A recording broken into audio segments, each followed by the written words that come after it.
La vérité, c'est qu'il faut accepter d'être vulnérable aussi pour pouvoir se transformer et transformer les autres. Parce que sinon, ça ne marche pas. Bonjour, je suis Thierry Régnier et vous écoutez C'est le chemin qui compte. Le podcast qui permet à chacun d'entre nous de libérer son potentiel et de devenir qui nous sommes vraiment. Chaque épisode est l'occasion de partir à la rencontre d'invités singuliers, connus ou non, jeunes ou moins jeunes, pour explorer leur chemin de transformation et nous inspirer dans notre propre quête de changement. Chemin faisant, nous plongerons ensemble dans les coulisses de leur voyage. Les défis surmontés, les victoires célébrées, les expériences marquantes, les rencontres déterminantes et les leçons apprises.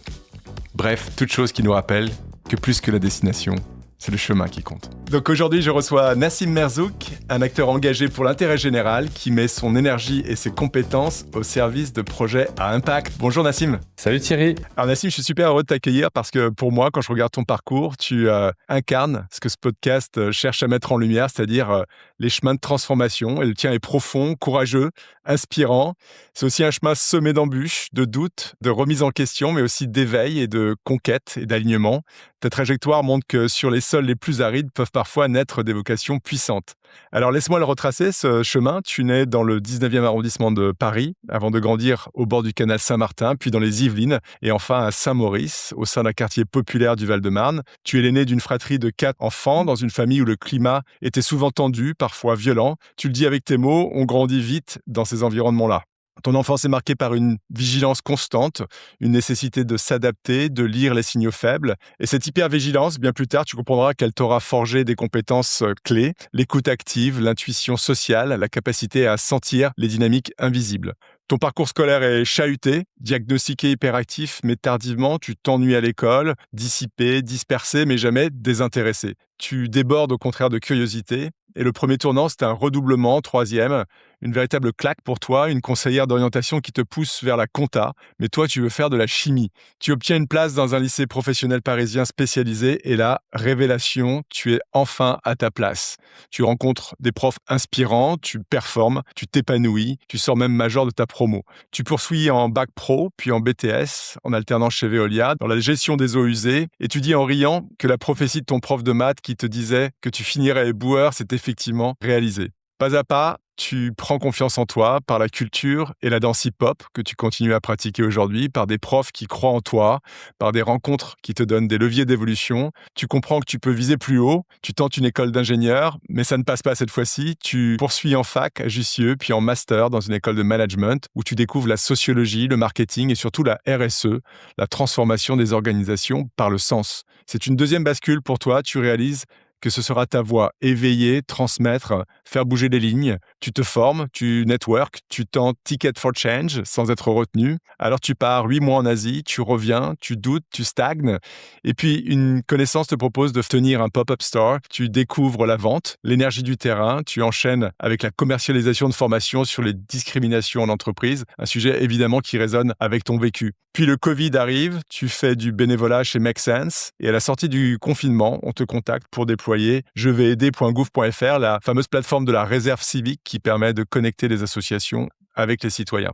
Aujourd'hui, tu continues d'accompagner des acteurs de l'intérêt général, les services publics, associations, start-up engagées, au croisement de ce qui te nourrit, c'est-à-dire l'engagement, le collectif, aussi la culture hip-hop et ta double appartenance franco-algérienne. Tu dis avoir bâti ton monopole personnel, c'est-à-dire un espace unique au croisement de ce que tu sais faire, de ce qui te passionne et de qui tu es. Et c'est bien ça que tu viens explorer avec nous aujourd'hui, Nassim, comment en transformant son histoire, on transforme sa trajectoire, comment on passe du « pas fait pour moi » à « ici, c'est ma place ». Bienvenue sur le chemin, Nassim. Merci Thierry. Ça te fait rire, j'ai l'impression, ce parcours que je viens de retracer. Alors, qu'est-ce que ça évoque? A priori, de l'amusement, mais quoi d'autre il te vient à l'esprit en réécoutant ce parcours? C'est surtout un rire nerveux pour être totalement honnête. Parce que en écoutant ça, c'est incroyable quoi. La route est longue, le chemin il est long et effectivement il peut se passer beaucoup de choses et on est rencontre du monde. Donc là, c'est assez fou. En t'écoutant, je me retrouvais moi tout petit avec toutes ces galères et me retrouver là aujourd'hui, c'est assez fou. J'en ai des frissons honnêtement. Et en le réécoutant comme ça, est-ce que finalement tu l'imaginais ce parcours quand tu étais plus jeune? Non, je pense pas. Non, je ne Qu'est-ce crois qui te pas. surprend le plus finalement à la réécoute? C'est des trucs qui sont logiques et pour lesquels tu vois pas les logiques quand tu y es au moment donné. Mais avec le recul, tu te dis, bah, en fait, il y a toujours un sens dans ce qui t'arrive dans la vie. Ça, c'est un truc qu'on dit beaucoup dans ma famille en Algérie. On parle du mektoub Ouais, dans la culture, donc c'est ce qu'il écrit, c'est la destinée. Et mine de rien, bah, en écoutant ça, on y retrouve pas mal de ça. d'accord. La destinée s'accomplit. Ouais, ouais, dans plein d'autres cultures, j'ai vu ça en voyage et tout. Au Népal, il y a une expression, c'est Kegarne. C'est bon, qu'est-ce que tu peux faire en fait? Il arrive ce qu'il arrive. Mmh. Il y a le karma en Inde. Il y a toujours ce truc de toute façon, il arrive ce qu'il arrive et tu verras que ça va bien se passer. Il y a une première question quand je retravaillais sur ton parcours qui m'est, vraiment, venue et que j'ai envie de te poser aujourd'hui. C'est si tu devais écrire une lettre à la fameuse conseillère d'orientation qui t'a dit que la chimie, c'était pas pour toi, qu'est-ce que tu lui dirais aujourd'hui? Tu sais, j'ai 2 personnes à qui j'ai envie d'écrire comme ça, c'est elle et mon prof de maths Ouais, que tu as cité tout à l'heure. celui qui t'avait prédit que tu serais éboueur, c'est ça? Exactement, ouais.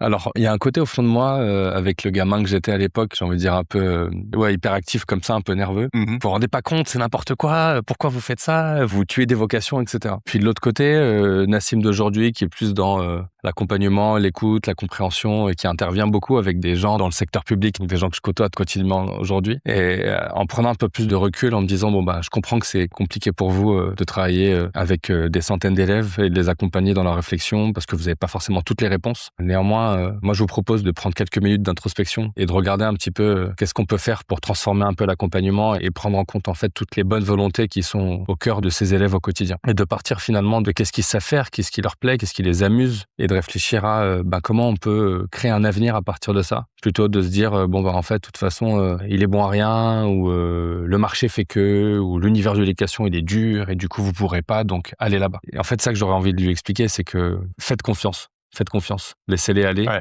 Ça va être ouais. difficile, mais ils vont réussir à trouver ce qui leur fait plaisir. Mmh. Mais il faut être là pour eux. Ouais, donc pas de haine, pas de colère. Avec, le recul, on sent que tu as quand même beaucoup, maturé et Ouais. que tu es aussi dans la compréhension, dans l'empathie de ces personnes qui ont finalement des rôles compliqués parce qu'on leur demande quasiment l'impossible, de servir des centaines d'étudiants avec finalement assez peu de moyens et d'accompagnement eux-mêmes et donc te dire: «Bon, tu leur pardonnes quelque part, mais tu leur, proposes peut-être ou leur suggères de faire, quelques, exercices d'introspection pour essayer de comprendre ce qui se passe en eux aussi». Ouais, voilà, c'est ça. Donc sans non plus, retirer les manquements que ça peut créer, bien sûr, hein, mais d'être plutôt dans une logique de, voici les solutions et je vous propose qu'on travaille ensemble là-dessus, quoi. Exactement. OK. Alors tu sais, Nassim, ce podcast, il traite du sujet de la transformation. On a vu qu'au cours de ton parcours, toi, il y en avait eu pas mal, ces transformations et donc je voulais, tu, partages un peu avec nous comment toi, tu avais pris conscience de ce potentiel de transformation et comment tu avais procédé pour trouver ton propre chemin finalement. Tu parles du destin, tu parles du Mektoub, mais j'imagine qu'il y a eu aussi d'autres, moyens pour toi de trouver ton chemin? Ouais, ouais, bien sûr.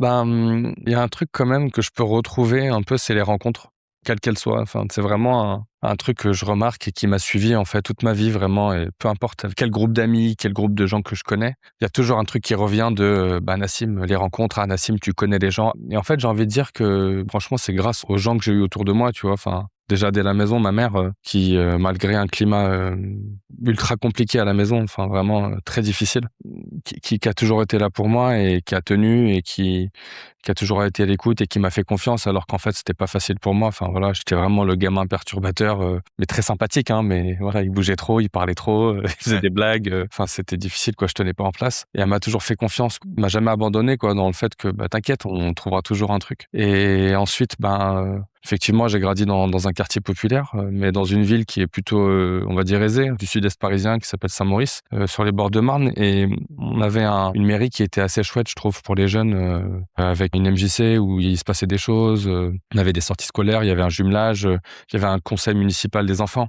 auquel j'ai participé. Donc moi, l'engagement, j'ai commencé très tôt à 11 ans et en fait, voilà, quand je suis en CE2 et que, je candidate pour être élu, au conseil municipal des jeunes et que de là, je me rapproche des élus locaux, on participe à différents événements dans la ville. Pareil avec la MJC, rencontre des animateurs, des animatrices, des éducateurs et éducatrices qui sont incroyables, avec qui on fait des ateliers et cetera. Mmh. Dont une, Naïma, qui me propose de créer une junior association pour la danse hip-hop. Bref, et ça commence comme ça par des petites rencontres à la Ouais. maison, chez nous. Peut-être avant d'aller plus loin, moi, ça m'intéresse de savoir comment, tu étais motivé pour, provoquer ces rencontres, en fait. Qu'est-ce qui s'est passé? Parce qu'il y a plein de gens, qui ont pas cette aisance, si tu Ouais. veux, à aller vers l'autre, est-ce que chez toi, c'était naturel? Est-ce qu'on t'a encouragé à le faire? Est-ce que, tu t'es fait violence pour, te dire: Bah, «Bah, finalement, c'est au travers des autres que je vais pouvoir, sortir, de cette condition»? ouais, c'est culturel.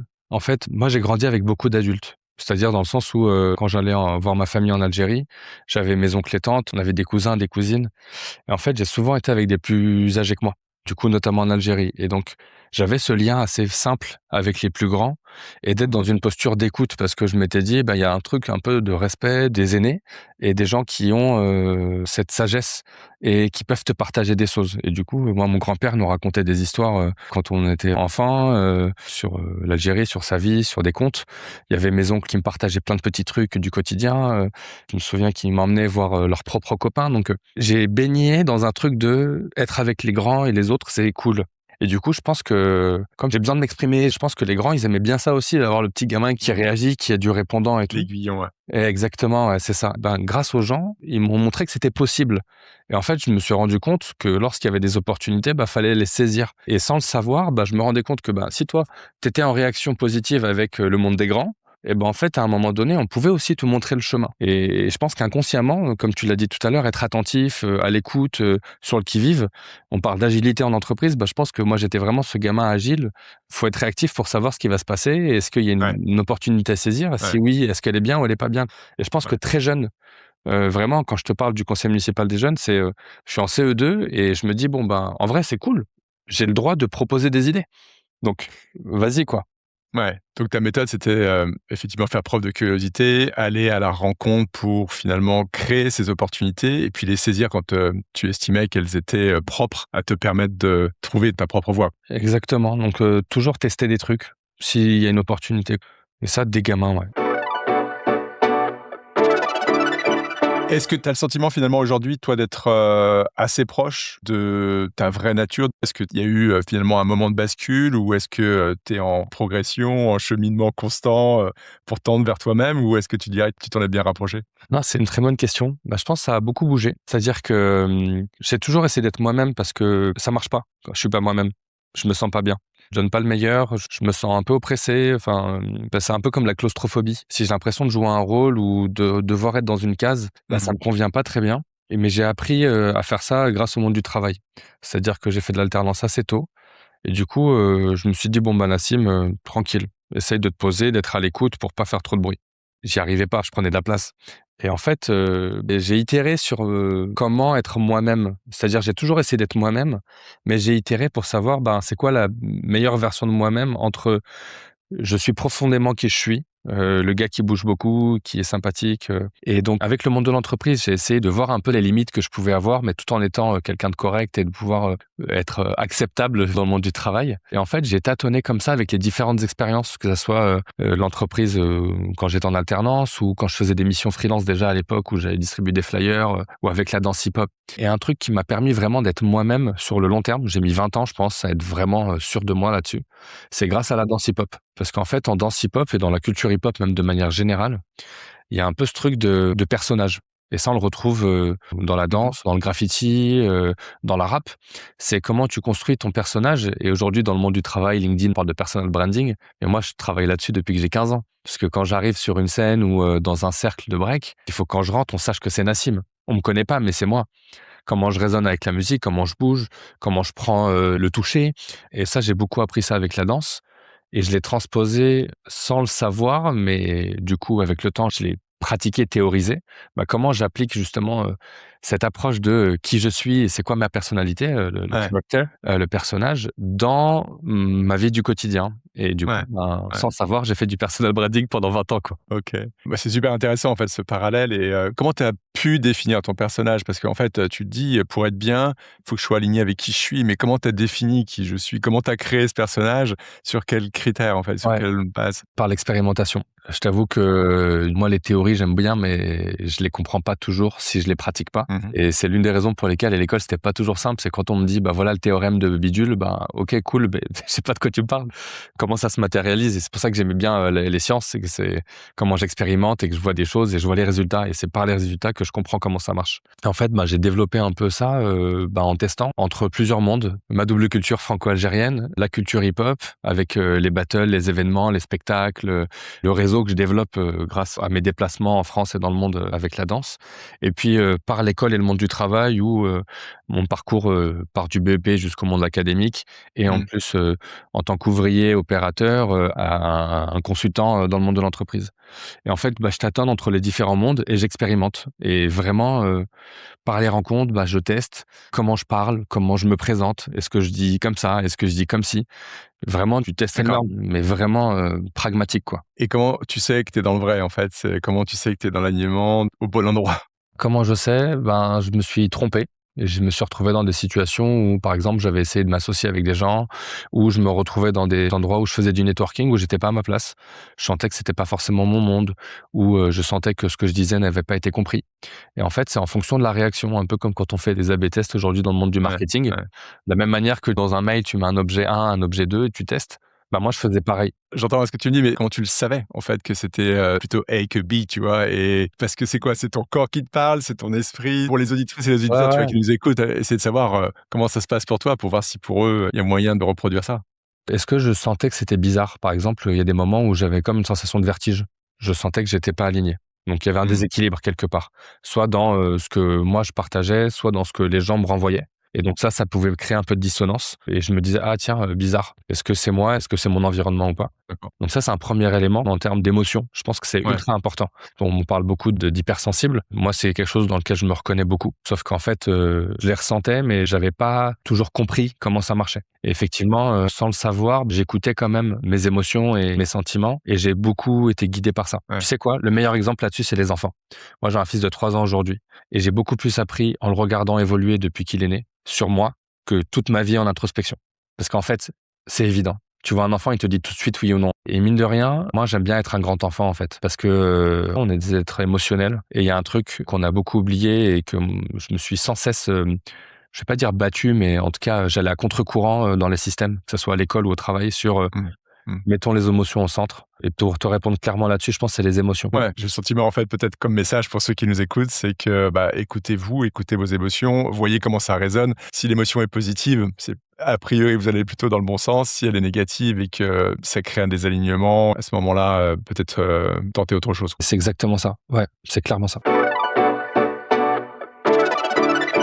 Si on parle un petit peu de tes leviers de transformation, tu as beaucoup parlé déjà des rencontres, tu as dit étaient déterminantes, chez toi.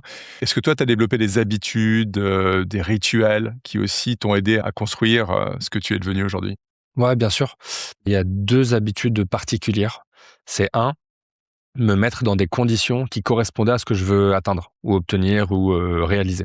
C'est-à-dire que c'est de me mettre dans les environnements qui se rapprochent de mon but. Tu peux nous donner un exemple? Exactement. L'exemple le plus concret que je peux te partager là-dessus, c'est quand j'étais en première année de master en management du développement durable. Je travaillais en alternance sur de l'ingénierie de l'eau et j'avais plus envie de travailler ou d'évoluer dans un univers d'ingénierie ou technique. Comme tu l'as dit au début, l'idée c'était de travailler sur la transformation par le sens des organisations, notamment l'entrepreneuriat social. Et je m'étais dit, en fait, moi je viens pas de ce monde-là, j'ai pas fait HEC, j'ai pas fait les grandes écoles.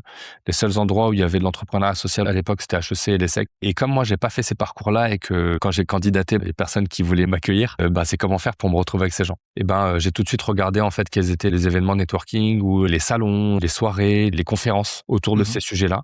Et puis j'ai découvert Make Sense qui venait de se lancer. Il y avait un réseau que j'ai rejoint qui s'appelle les Amis du développement durable. J'étais à des salons pro durables et compagnie pour me rendre compte c'est quoi l'environnement, à quoi ça ressemble, qui sont ces gens, c'est quoi leur parcours, quelles sont leurs intentions. Et du coup, en étant là-bas, j'essaie de voir ce qui se passe et pour essayer de décrypter, de comprendre les Mmh. mécanismes et les jeux de, qui parle à qui, c'est quoi le monde de l'entreprise, les D'accord. opportunités, et cetera. Donc ça, c'est un premier élément. Ton rituel, c'est l'immersion finalement dans l'écosystème que tu souhaites pénétrer ou qui t'intéresse, vers lequel tu as envie de tendre et t'immerger complètement pour te familiariser et finalement parler couramment leur langage et leur code. C'est tout à fait ça. C'est vraiment de me mettre dans le bain et de me mettre en immersion. Donc ça, c'est un des Mmh. premiers éléments. Et le deuxième rituel, c'était de prendre des rendez-vous avec des gens. D'être toujours en contact avec des gens, de toujours écouter ce qu'ils avaient à me partager et à me dire. Et ça, c'est un truc que j'ai commencé dès tout petit, comme je te disais, avec les tontons et tout ça qui nous racontaient des Mmh mh. trucs. Mmh. Et en fait, c'est comme ça, de fil en aiguille, que j'ai commencé à professionnaliser un truc que je faisais juste comme ça, un peu à l'arrache. Et comme je me rendais compte que si tu montrais de l'intention ou de l'intérêt sur certains sujets ou à certaines personnes, elles te le rendraient fois 1000. Et du coup, je me disais, bon, cool, les gens adorent raconter leurs histoires. Je suis chaud, moi j'ai envie d'apprendre, j'ai envie d'écouter, j'ai envie que tu me dises comment ça marche. Et ça, j'ai appris tout petit, quoi, avec le conseil municipal, tu vois, genre des jeunes, Ouais. que en fait, quand tu es là et présent, il y a toujours quelqu'un qui vient te dire, ah tiens, il y a ci, ah tiens, il y a ça. Et en fait, je l'ai professionnalisé. Et donc ça, c'est vraiment 2 rituels. ultra importants qui m'ont forgé jusqu'à aujourd'hui. C'est devenu mon métier d'ailleurs. Donc c'est l'immersion dans des environnements qui ressemblent à ce que je veux atteindre et les rencontres avec les personnes qui ressemblent un peu à ce que je veux faire ou à ce vers quoi je tends. Ouais, et c'est finalement assez proche que ce que tu exprimais tout à l'heure, qui est ce concept d'expérimentation. C'est-à-dire que la meilleure manière de valider si tu as une appétence pour quelque chose, c'est de l'expérimenter soi-même et de le valider, soit en t'écoutant effectivement, de la même manière que tu le disais, pour est-ce que ça résonne ou pas, tes émotions. Et voilà, et simplement le faire, quoi. Et à partir du moment où tu le fais, tu sais si ça te convient ou pas. Exactement, Aussi simple que ça. exactement. Super. Je voulais revenir sur le hip-hop et la place importante que ça a dans ta vie, la danse. Et dans ce podcast, en fait, il y a quelque chose qui m'est apparu assez clairement, c'est le retour au corps et le fait que souvent, on s'éloigne beaucoup de notre corps, on rationalise beaucoup, on est très cérébraux, mais finalement, on se désolidarise un petit peu, on se désincarne, on sort un peu de notre corps, on écoute moins les signaux.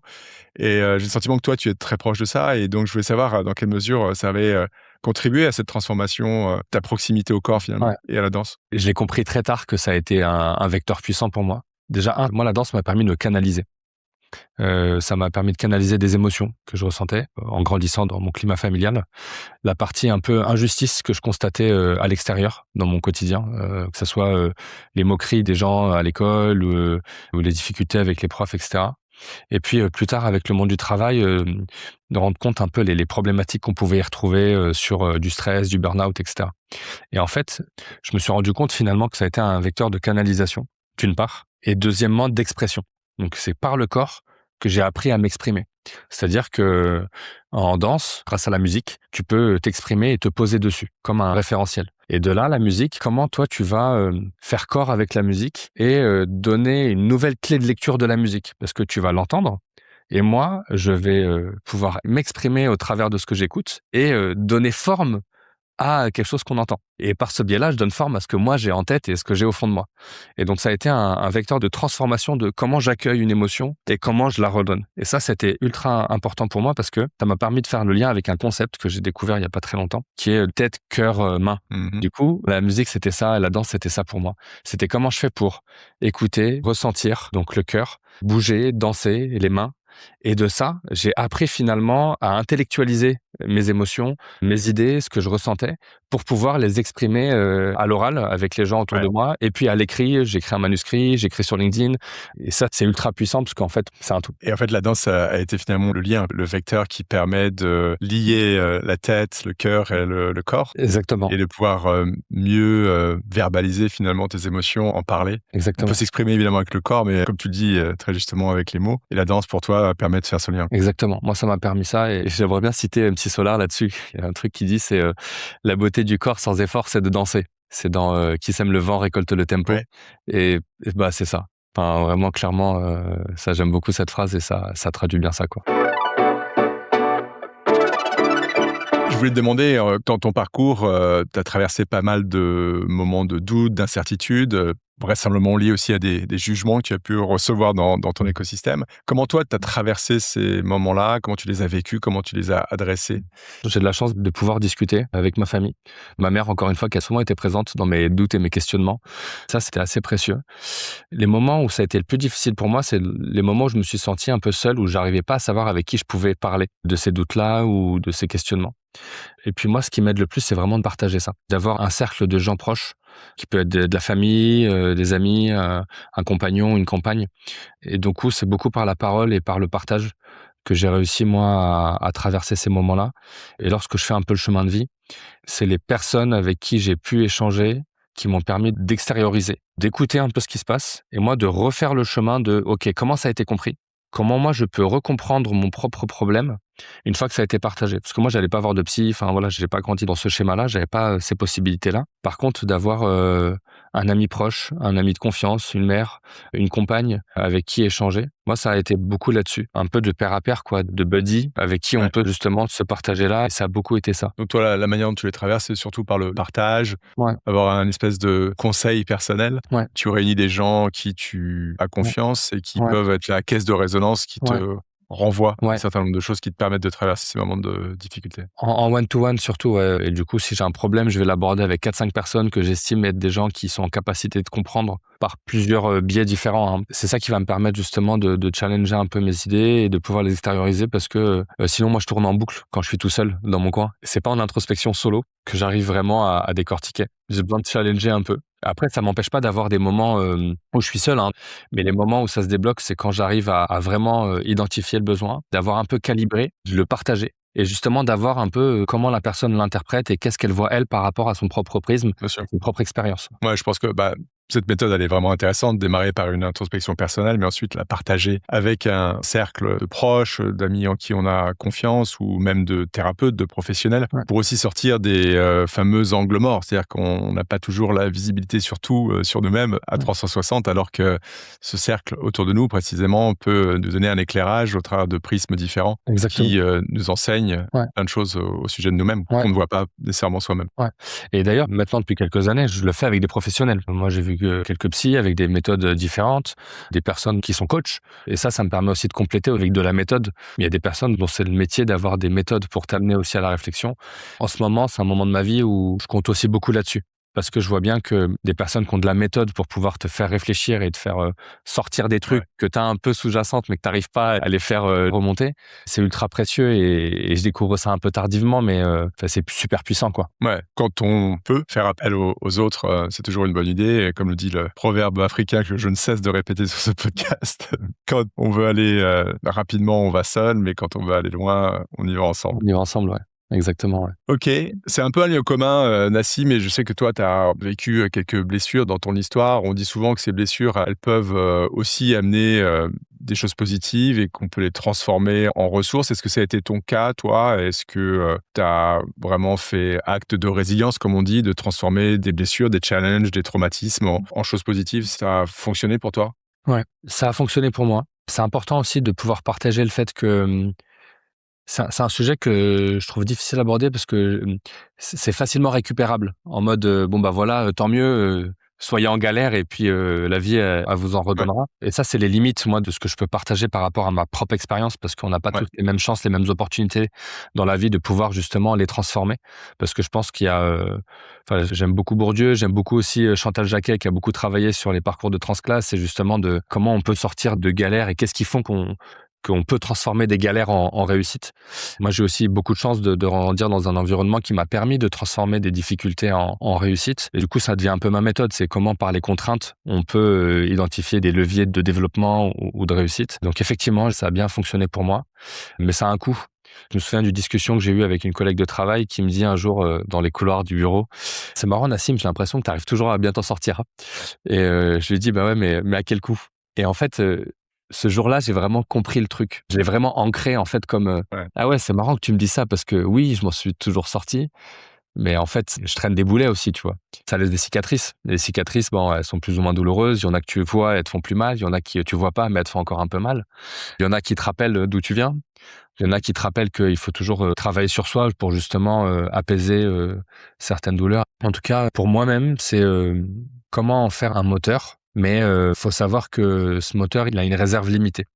Parce qu'en fait, ça demande un énorme travail de pouvoir trouver l'équilibre entre comment ces blessures et ces expériences t'apportent de l'énergie, de la vision, de la compréhension, un pas de côté pour voir la vie différemment sans tomber dans un truc un peu, toxique. Voilà, faut pas créer un rapport toxique avec ça et je trouve que c'est difficile et il faut garder l'agilité qui te permet de te dire: «J'ai un pied dans le monde de tout ce que j'ai vécu» et d'avoir quand même un pied bien ancré, bien solide dans: «Voici la nouvelle réalité que je suis en train de construire» et ça demande quand même une gymnastique intellectuelle et émotionnelle qui est pas négligeable parce que, à chaque phase de progression d'une vie, on se retrouve à des moments de doute par rapport à l'expérience qu'on a eue par le passé et en fait, ça demande un effort et notamment, chez des parcours transclasse de se dire: «Bah, en fait, moi, je suis plus le gamin que j'ai été, en étant, voilà, violenté ou quoi.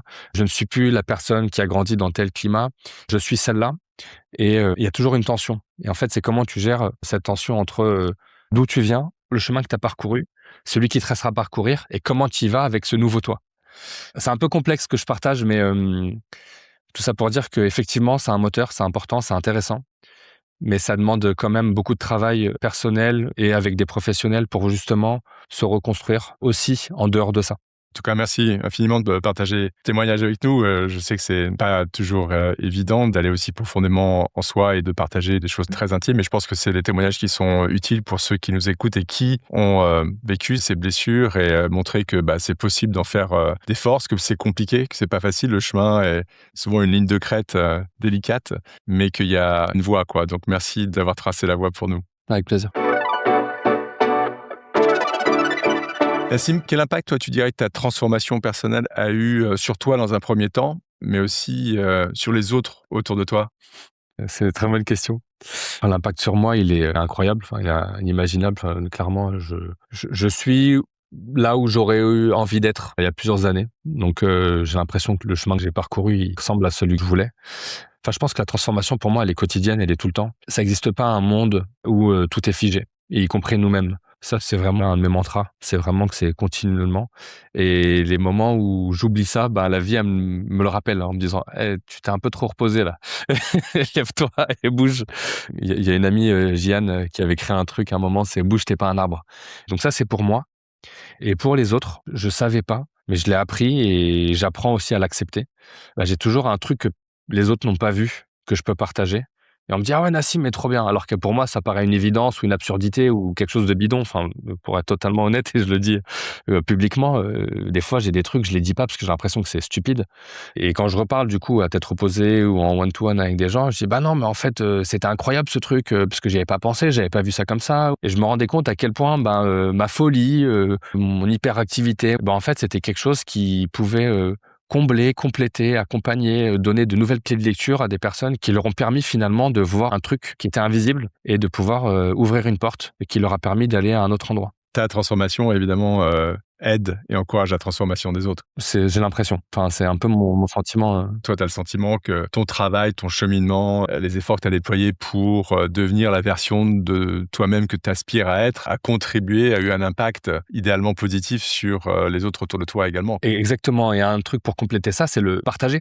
Parce qu'en fait, si on le partage pas, les gens, ils peuvent pas savoir. En fait, il y a un moment dans ma vie où je me suis dit, en fait, Nassim, t'as le droit de raconter. T'as le droit de dire les choses, t'as le droit de partager les backstage. Je dis pas forcément tout à tout le monde et tout le temps, mais c'est important de partager les backstage de, où est-ce que je me suis planté, comment j'ai réussi, qu'est-ce qui m'a permis de... C'est qui la personne qui m'a aidé? C'est vraiment de rentrer un peu dans le détail et de laisser un petit peu de vulnérabilité, j'ai envie de dire. Ouais. C'est facile à dire, mais la vérité, c'est que faut accepter d'être vulnérable aussi pour pouvoir se transformer et transformer les autres. Parce que sinon, ça marche pas.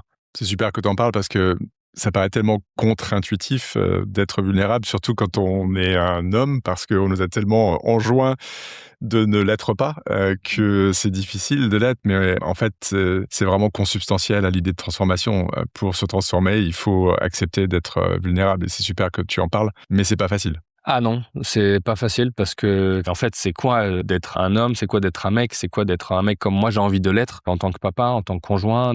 J'ai un chemin de dingue à faire là-dessus. Je crois qu'on a tous un chemin de dingue à Non, faire. mais on a vraiment un chemin de dingue et ma compagne, elle est experte sur les sujets des violences sexistes et sexuelles, les discriminations de genre, etc. Et j'en apprends tous les jours et merci Asli pour tout ça. Je pensais pas en parler, mais c'est important Thierry aussi de se dire, en fait, j'ai pas besoin d'être le gars qui parle le plus fort ou qui a toujours raison et faut accepter parce que se tromper, c'est douloureux.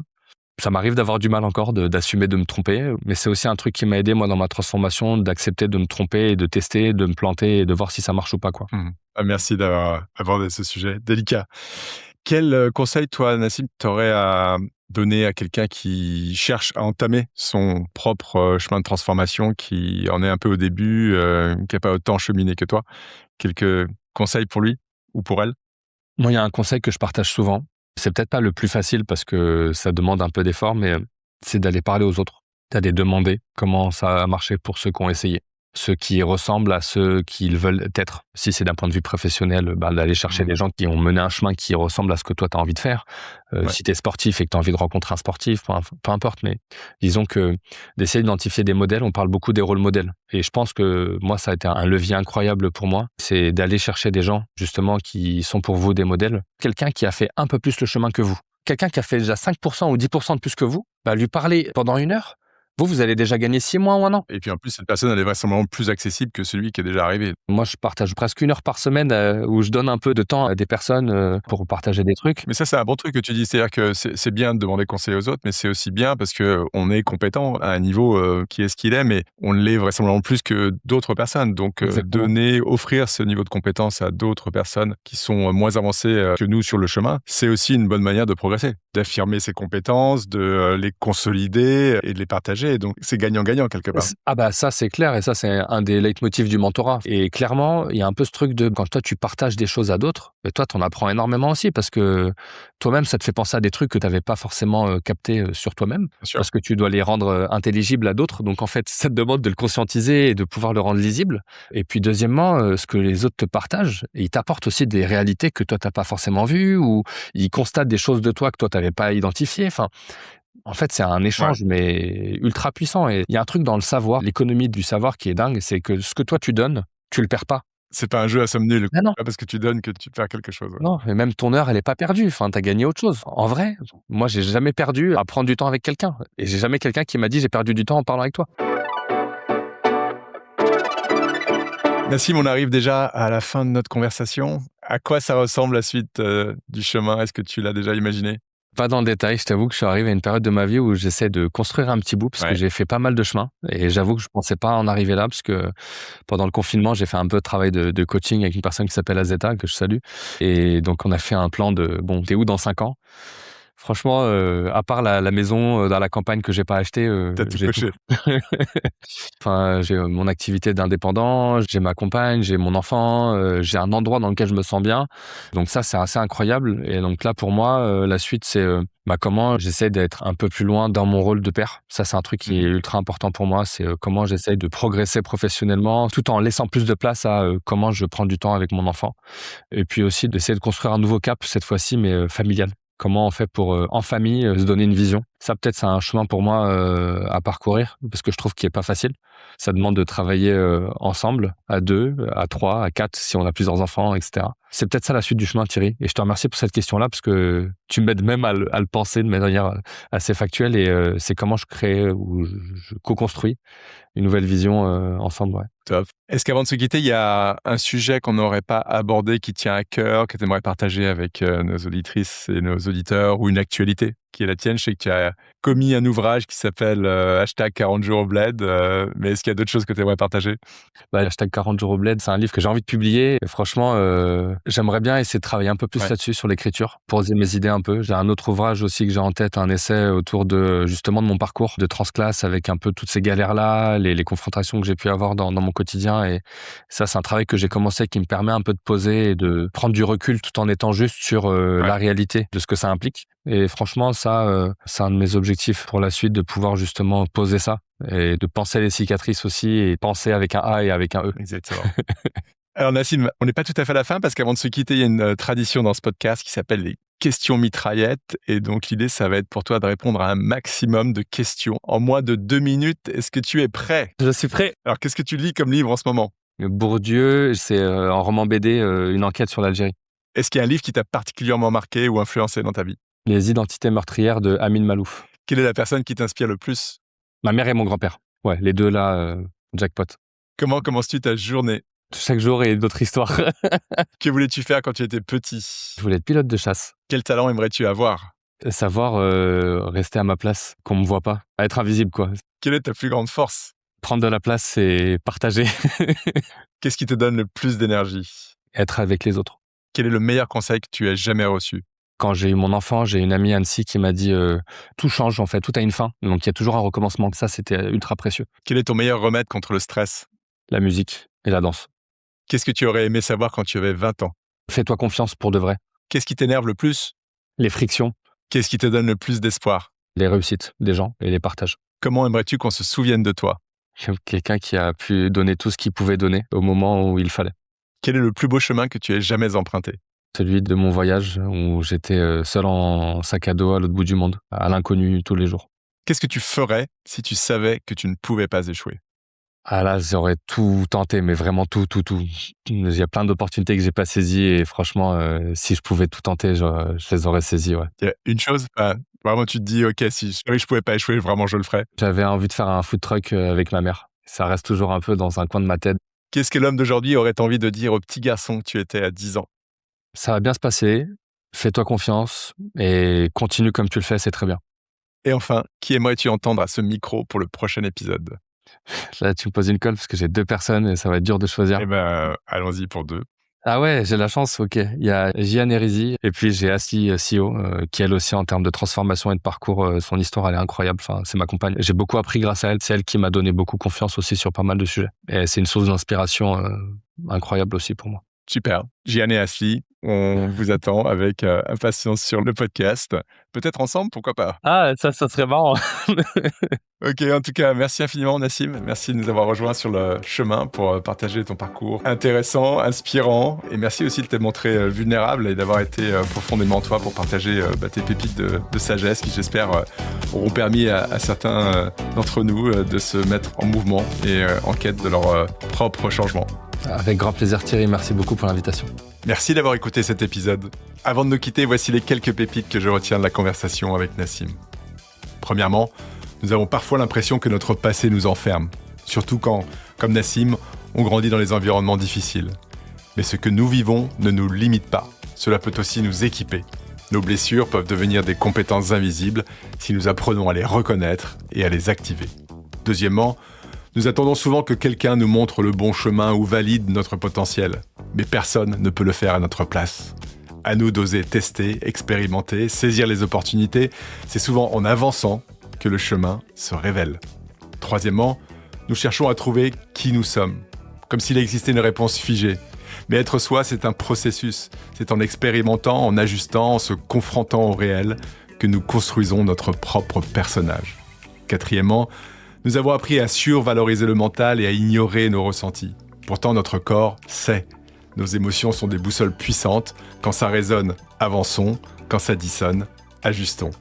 Cinquièmement, nous pensons souvent devoir avancer seuls pour prouver notre valeur, mais c'est une illusion. Ce sont les rencontres qui transforment une vie. Aller vers les autres, demander, écouter, partager, c'est accélérer son chemin et s'ouvrir des portes qu'on ne voyait même pas.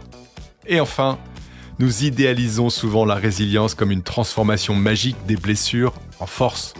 Mais transformer ces douleurs a aussi un coût. Cela demande du travail, de l'équilibre et de la conscience. La clé n'est pas de nier ses cicatrices, mais d'en faire un moteur, sans devenir prisonnier de son passé. Voilà, c'est tout pour aujourd'hui. Mille merci à notre invité pour la qualité de son témoignage. J'espère qu'il vous a permis d'alimenter votre réflexion sur votre propre chemin de transformation. On se retrouve la semaine prochaine avec un autre invité marquant, acteur ou témoin de la transformation. Entre-temps, vous pouvez retrouver les épisodes de C'est le chemin qui compte sur toutes les plateformes de podcast. Et si vous avez aimé l'épisode, n'hésitez pas à partager vos avis, laisser des étoiles, à vous abonner et à en parler autour de vous et sur les réseaux. Chaque nouvel auditeur est une victoire. À très vite et n'oubliez pas, c'est le chemin qui compte. Alors bon chemin.